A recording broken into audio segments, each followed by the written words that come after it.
چاند جب ماہ محرم کا نظر آتا ہے کیا تیرے جسم میں شیطان اتر آتا ہے، غم جنہیں ہوتا ہے وہ ڈھول بجاتے ہیں کہیں اور غیروں کی طرح تہوار مناتے ہیں کہیں، تازیہ داری کو تیمور نے ایجاد کیا، لایا ایران سے اور ہند میں آباد کیا، غم منانے کا عجب ڈھنگ یہ ارشاد کیا، روح اسلام کو تیمور نے برباد کیا، فیل تیمور ہے یہ قول پیغمبر تو نہیں، غم کا یہ رنگ شریعت کے برابر تو نہیں، غم تجھے ہے تو پھر اتنا تو ذرا کر کے دکھا،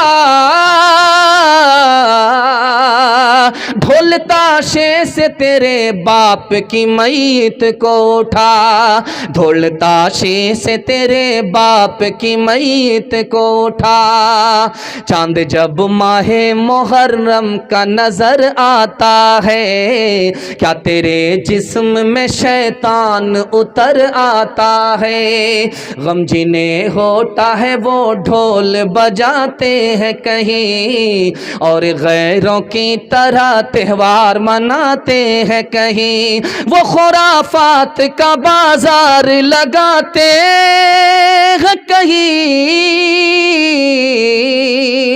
وہ خرافات کا بازار لگاتے ہیں کہیں، وہ خرافات کا بازار لگاتے ہیں کہیں، وہ خرافات کا بازار لگاتے ہیں کہیں، ڈھول تاشوں سے بھی میت کو اٹھاتے ہیں کہیں، ڈھول تاشوں سے بھی میت کو اٹھاتے ہیں کہیں۔ بہت خوبصورت ماحول میں جلسہ نکل گیا۔ اب دکھانے کے لیے جا رہا ہوں حضرت حسین کیا تھے، ذرا دھیان سے اس کو سنیے گا، بچپن ہے، چھوٹے ہیں، اتنی چھوٹی عمر ہے کہ لوگ گود میں اٹھاتے، تو پہلے خلیفہ حضرت ابو بکر ہیں، دیکھا کہ حضرت حسین کھیل رہے، اٹھایا اور بوسہ لیا سر کو چوما، تو علی نے کہا، حضرت علی نے کہا کہ ابو بکر بھول گئے یہ بیٹا کس کا ہے؟ کہا یاد ہے کہ علی کا بیٹا ہے، نبی کا چہرہ ہے، اس لیے چوم رہا ہوں۔ امیر معاویہ رضی اللہ عنہ اپنے قاصد کو بھیج رہے ملک شام سے، جاؤ مدینہ، ایک جوان کونے میں ملے گا، اس سے میرے لیے دعا کرانا، کرے نام پتا تو بتا دیجئے، کرے نبی کی ادا ڈھونڈنا، جس جوان کے اندر مل جائے اسی سے دعا کرنا، وہ علی کا بیٹا ہوگا مگر نبی کی ادا ہوگی، پہچان میں آ جائے۔ تیسرا نمونہ دھیان سے آپ سنیے گا، حضرت عمر رضی اللہ تعالیٰ عنہ اپنے بیٹے کو 2000 روپیہ مہینہ دیتے تھے اور حضرت حسین کو 5000 روپیہ دیتے تھے مہینہ۔ اپنا بیٹا بڑا ہے، جوان ہے، حضرت حسین چھوٹے ہیں، باپ کا فیصلہ ہے، باپ خلیفہ ہیں حضرت عمر، بیٹے کو 2000 اور حضرت حسین کو 5000، تو بیٹے نے اعتراض کیا، ابا حضور میں آپ کا بیٹا ہوں، میں جوان ہوں، میں تلوار اٹھاتا ہوں، جنگ میں جاتا ہوں، آپ ہم کو 2000 روپے دیتے ہیں اور یہ چھوٹا سا بچہ ہے، آپ اس کو 5000 روپیہ دیتے ہیں۔ کہا بیٹے اس بچے سے مقابلہ مت کرنا، تم غلام زادہ ہو، یہ شہزادہ ہے، نبوت کا شہزادہ ہے، جو اس کا نانا وہ تمہارا نہیں، جو اس کی نانی وہ تمہاری نانی نہیں، جو اس کی ماں اس کی خالہ وہ تمہاری خالہ نہیں، بیٹا حسین سے مقابلہ مت کرنا، تو غلام ہے، غلام کا بیٹا ہے، اور حسین فاطمہ کا شہزادہ ہے اور نبی کا شہزادہ ہے۔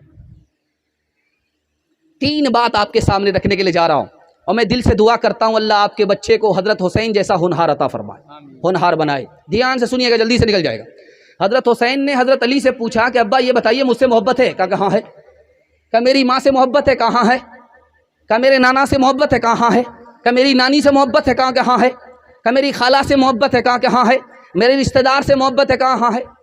حضرت علی کہنے لگے کہ اور کتنا پوچھو گے، پورا رنگ پورا ہی سوال کر لو گے؟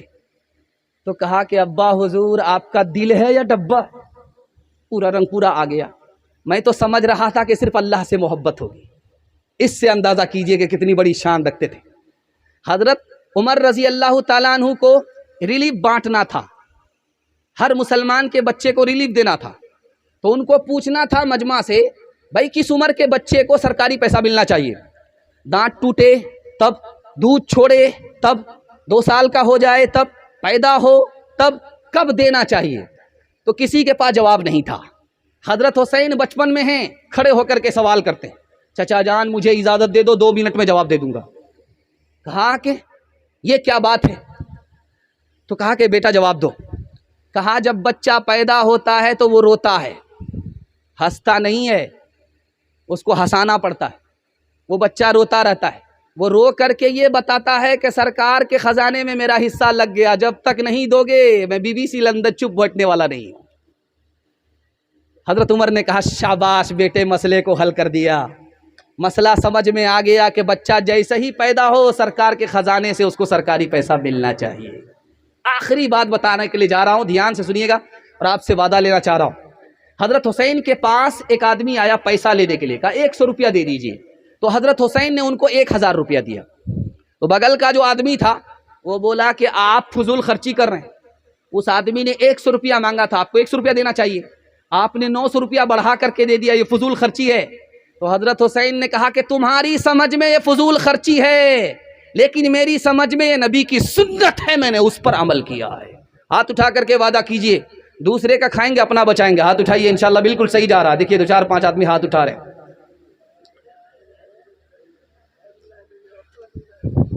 جو دہکتی آگ کے شعلوں پہ سویا ہوا حسین، جو جواں بیٹے کی میت پہ نہ رویا ہوا حسین،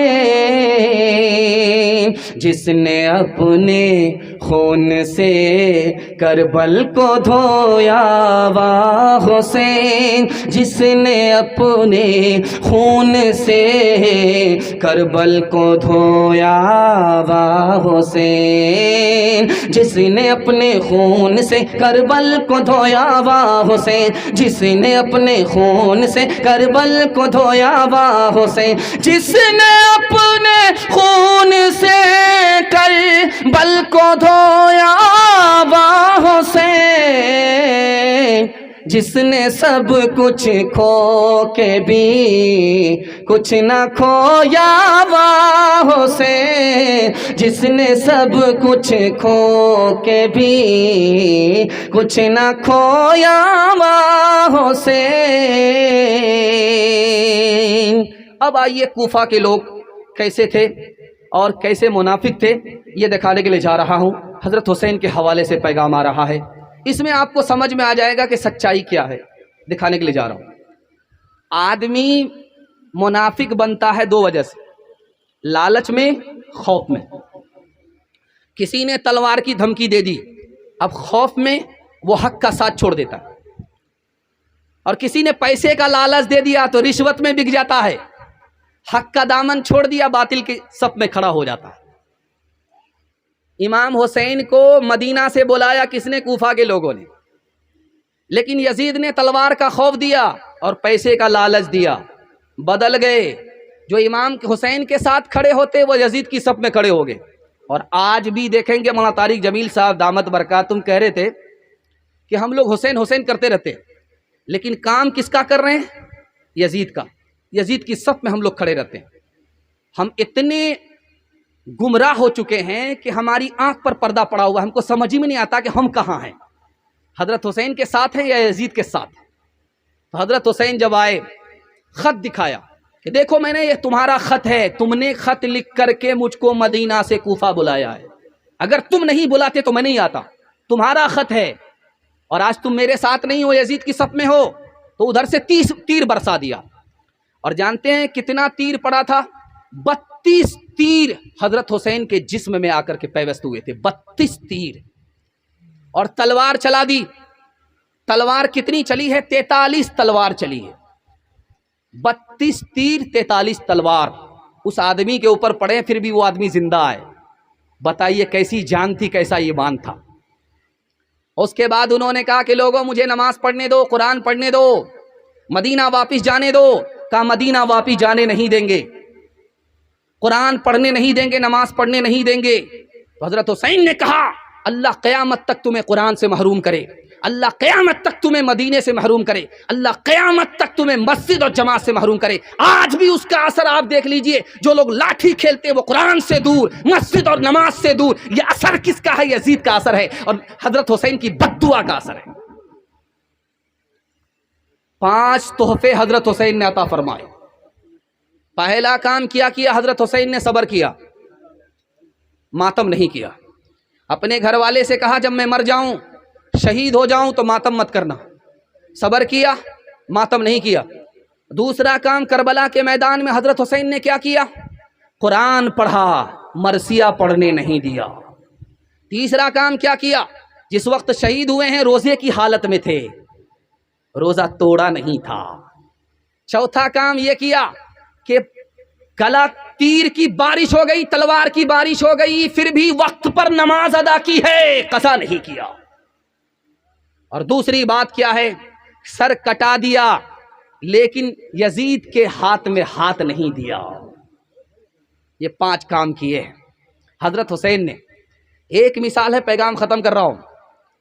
حضرت حسن کو زہر دیا گیا، کلیجہ کٹ گیا. انتقال کے وقت حضرت حسین آگے کہا دیکھو کان کھول کر کے میری بات سن لو، میرے خاندان میں نبوت اور خلافت جمع نہیں ہو سکتی. میرا تجربہ ہے، تم کو کوفہ کے بے وقوف نکال کر کے ذلیل کریں گے، ایسا کبھی نہیں ہونے دینا.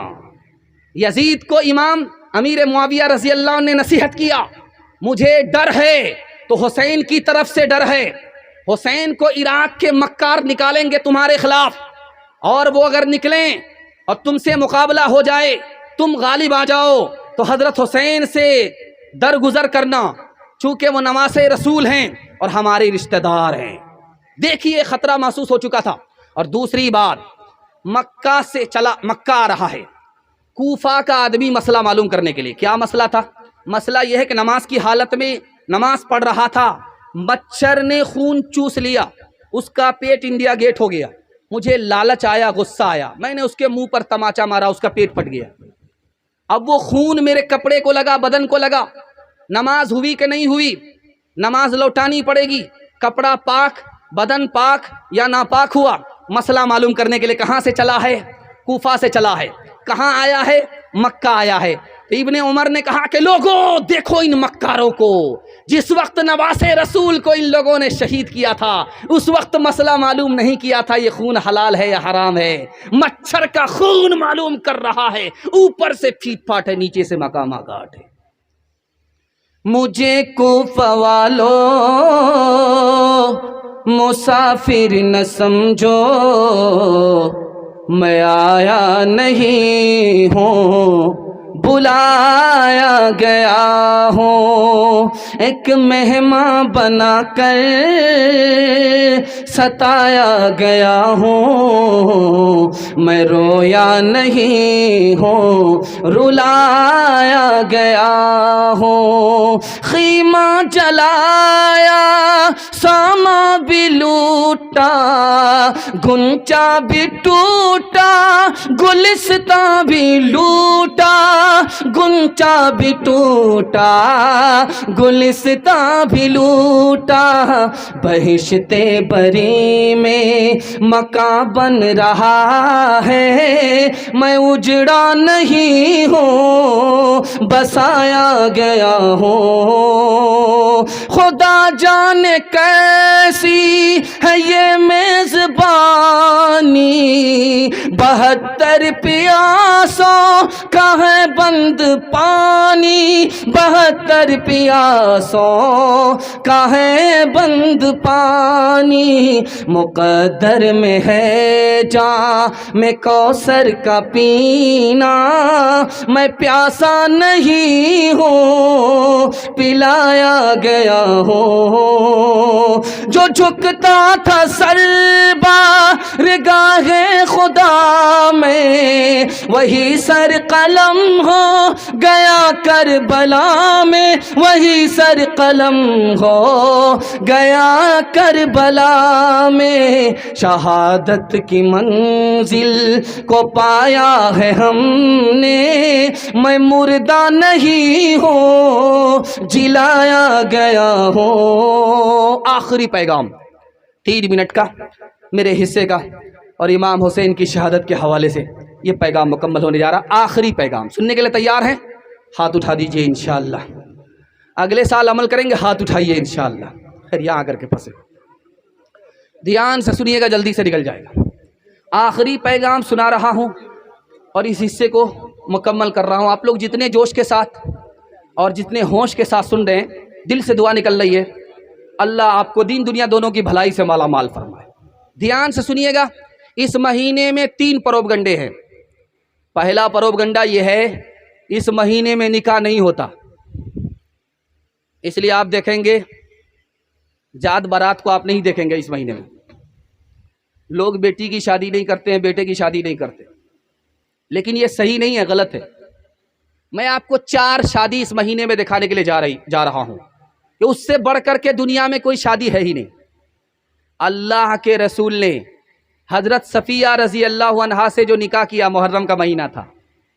اب بتائیے آخری نبی نکاح کر رہے ہیں، محرم کا مہینہ ہے۔ لوگ کہہ رہے ہیں کہ محرم کے مہینہ میں نکاح ہی نہیں ہوتا، نبی کا نکاح محرم کے مہینے میں ہو رہا ہے، اور ہم کہتے ہیں کہ نبی نکاح ہوتا ہی نہیں ہے۔ دوسرا نکاح دکھانے کے لیے جا رہا ہوں۔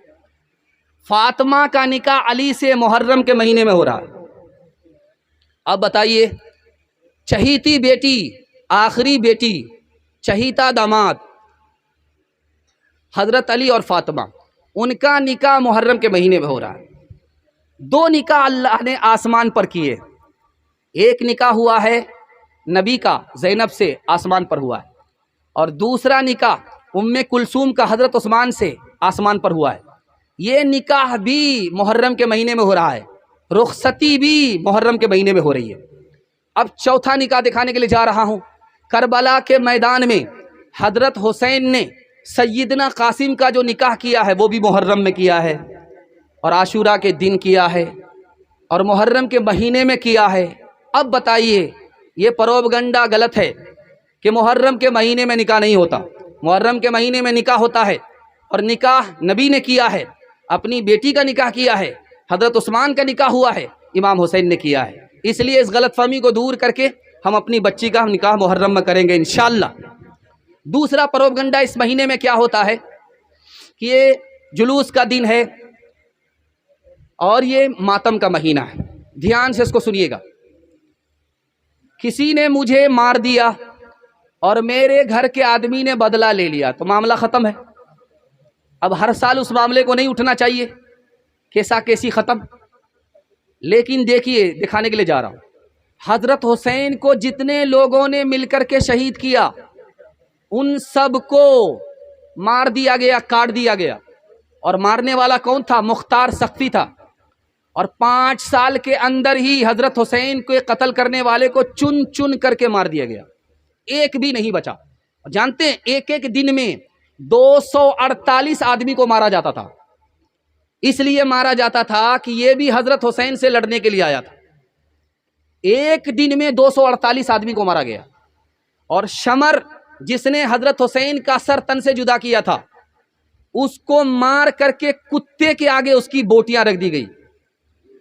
اور عبید اللہ بن زیاد جس نے یزید کے حکم پر حضرت حسین کو گھیر کر کے پانی بند کیا تھا، اس کو کس طرح مارا گیا آپ سن کر کے حیرت آپ کو ہوگی۔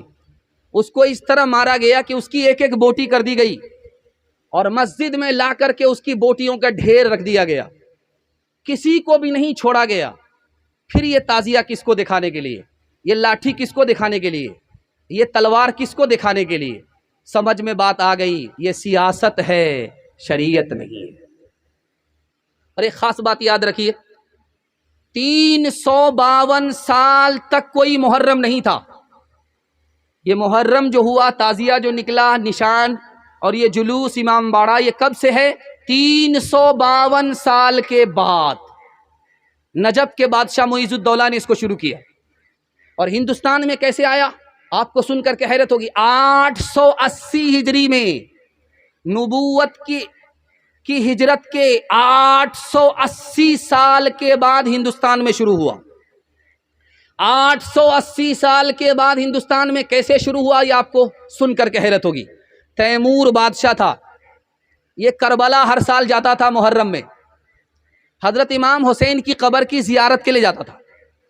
تو مہینہ ناگا جائے، 2 مہینہ ناگا جائے، تو ان کے وزیروں نے کہا کہ وہاں جانے کی کیا ضرورت ہے، اس قبر کی نقل ہم منگا کر کے آپ کو ہندوستان میں دے دیتے ہیں، جو زیارت آپ وہاں کرنے کے لیے جاتے ہیں وہ زیارت اب یہاں کر لیجئے۔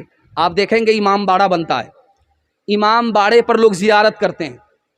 امام حسین کی قبر کہاں ہے؟ کربلا میں، لیکن ہم زیارت کہاں کر رہے ہیں؟ ہندوستان میں امام باڑہ بن رہا ہے۔ امام باڑہ بنایا کس نے؟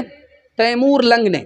880 سال کے بعد، یہ بادشاہ کی سنت ہے، نبی کی سنت نہیں ہے، صحابہ کی سنت نہیں ہے، علماء کا طریقہ نہیں ہے، یہ کہاں سے آیا دکھانے کے لیے جا رہا ہوں۔ 2 آواز اللہ کو پسند نہیں ہے۔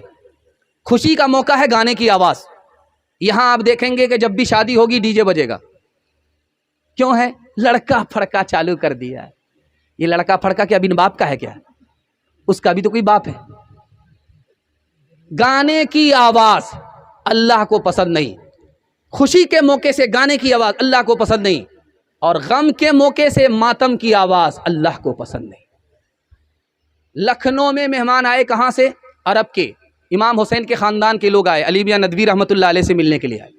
تو دیکھا کہ لکھنؤ میں دھماکہ ہوا، جلوس کی آواز، ڈھول کی آواز، گھبرا گئے، کہیں فساد تو نہیں ہو گیا ہندو مسلمان میں؟ کہا نہیں حضور، حسین کا جلوس ہے، حسین کا ماتم ہے۔ تو کہنے لگے انا للہ، ان بے وقوفوں کو آج خبر ہوئی ہے، 1300-1400 سال ہو گئے، ان بے وقوفوں کو آج خبر ملی ہے، اس لیے حسین کو تعزیت پیش کر رہے ہیں۔ ان بے وقوفوں کی فہرست میں ہم لوگ صف میں شامل نہیں ہوں گے۔ ہاتھ اٹھائیے، زندگی بھر کے لیے بائیکاٹ کریں گے، ہاتھ اٹھائیے، انشاءاللہ اس کا آپ کو فائدہ ہوگا۔ میں بتانے کے لیے جا رہا ہوں، اگر آپ بچ گئے تو آپ کی اولاد بچ جائے گی، اولاد کی اولاد بچ جائے گی۔ اور جانتے ہیں اس قبر پر جا کر کے سجدہ کیا جا رہا ہے، اس سے بیٹا مانگا جا رہا ہے۔ حسین کی عقیدت نے دولت ایمان سے ہمارے بچے کو محروم کر دیا، ہماری عورت کو محروم کر دیا۔ یہ شیطانی عمل ہے کہ نہیں ہے؟ شیطان ایمان کا دشمن ہے کہ نہیں ہے؟ آپ بچ جائیے، میں گارنٹی لیتا ہوں اللہ آپ کی اولاد کو بچا دے گا۔ ہاتھ اٹھا کر کے وعدہ کیجئے، جنوری میں جشن منائیں گے انشاءاللہ۔ ہاتھ اٹھا دیجئے، بالکل۔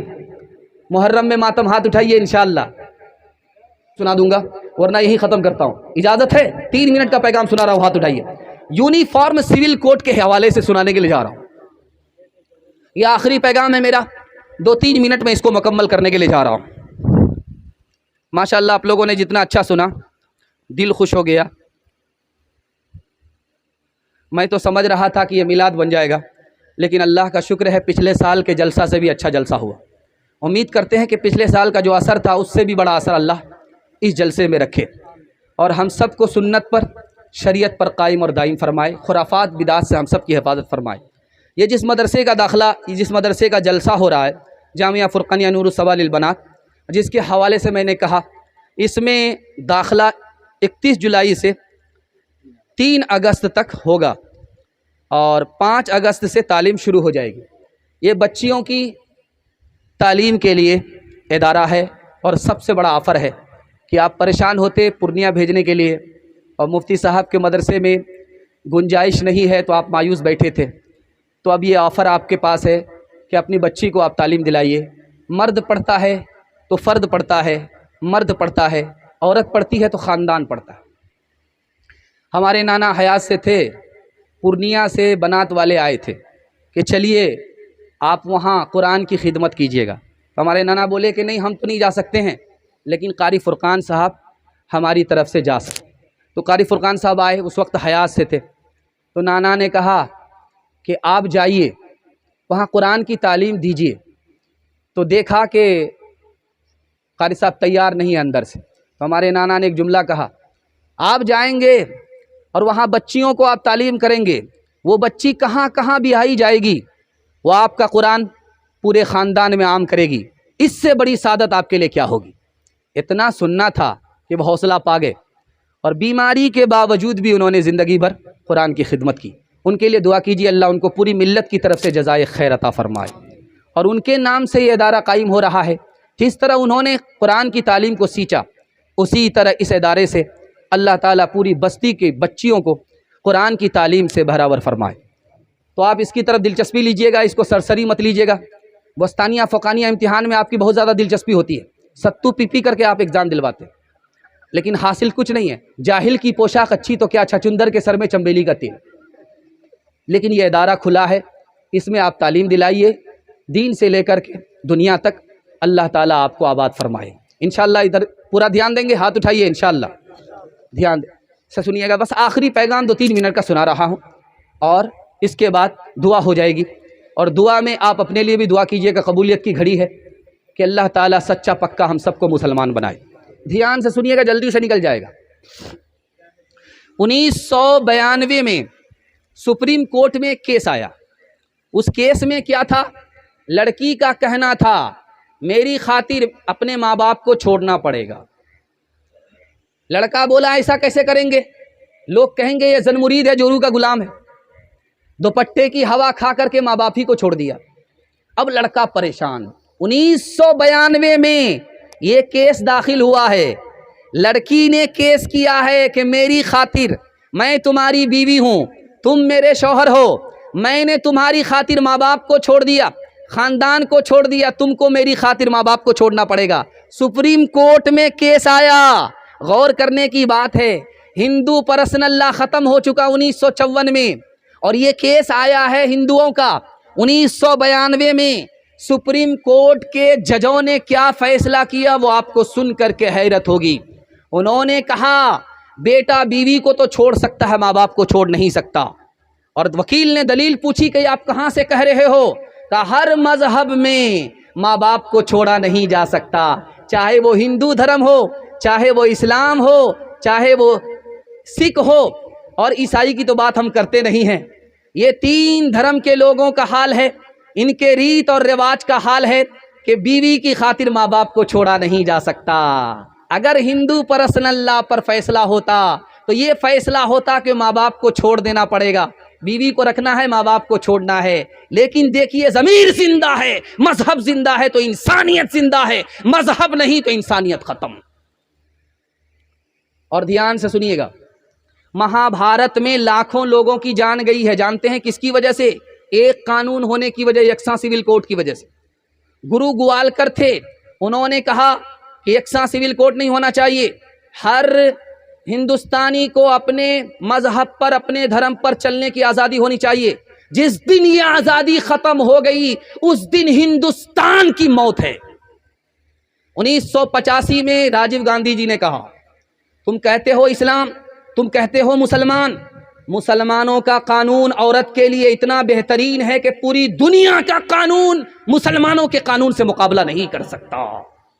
1972 میں V R Krishna chief justice تھے, انہوں نے کہا ایک بوڑھے کی شادی ہو گئی جوان لڑکی سے. اب وہ جوان لڑکی کو پتا چلا یہ تو سوکھی لکڑی ہے, اس کے ساتھ ہمارا گزارا نہیں ہوگا. اس نے جا کر کے کیس کیا اور عدالت نے مسلم پرسنل لا کے حساب سے فیصلہ کیا کہ اگر لڑکی جوان ہے, اس کا شوہر بوڑھا ہے اور لڑکی کا مطالبہ اس کے ساتھ نہیں رہنا ہے تو لڑکا کو طلاق دینی پڑے گی, لڑکی کو مہر معاف کرنا ہوگا. اب دیکھیے عدالت میں مسلم پرسنل لا پر غیر مسلم عمل کر رہے ہیں کیونکہ بھلائی اسی میں ہے. جوان لڑکی کو بوڑھے کے گلے میں باندھا نہیں جا سکتا. جانتے ہیں اس وی آر کرشنا نے کیا کہا؟ مسلمانوں نے عورت کو مرد کے برابر کر دیا, مرد کو عورت کے برابر کر دیا. اگر مرد بیوی کو چھوڑنا چاہتا ہے تو طلاق دیا, اور اگر عورت شوہر کو چھوڑنا چاہتی ہے تو خلا دیا. اس کے ساتھ بھی انصاف کیا, اس کے ساتھ بھی انصاف کیا.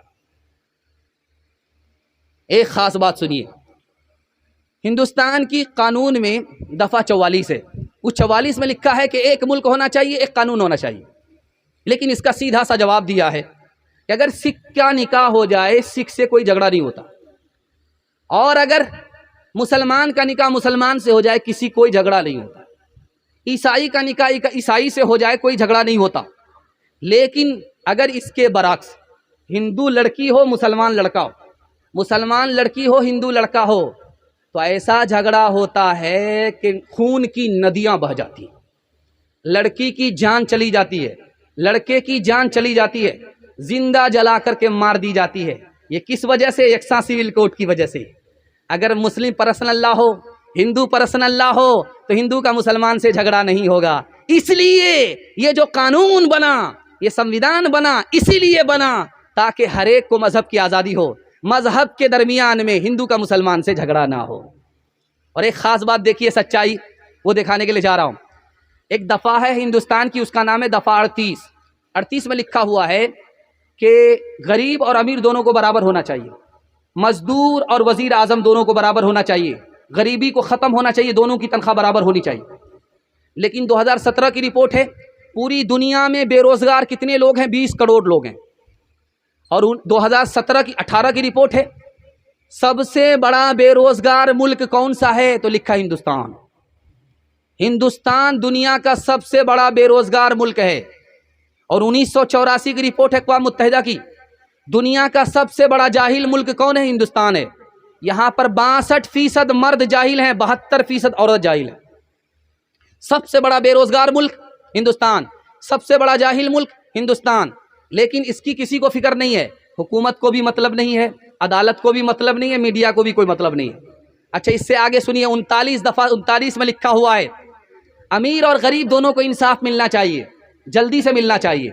لیکن آپ دیکھ لیجئے، ڈسٹرکٹ عدالت ہے، 2016 کی رپورٹ ہے انڈین ایکسپریس کی، کہ 2,81,25,066 مقدمے ڈسٹرکٹ کورٹ میں پینڈنگ میں ہیں۔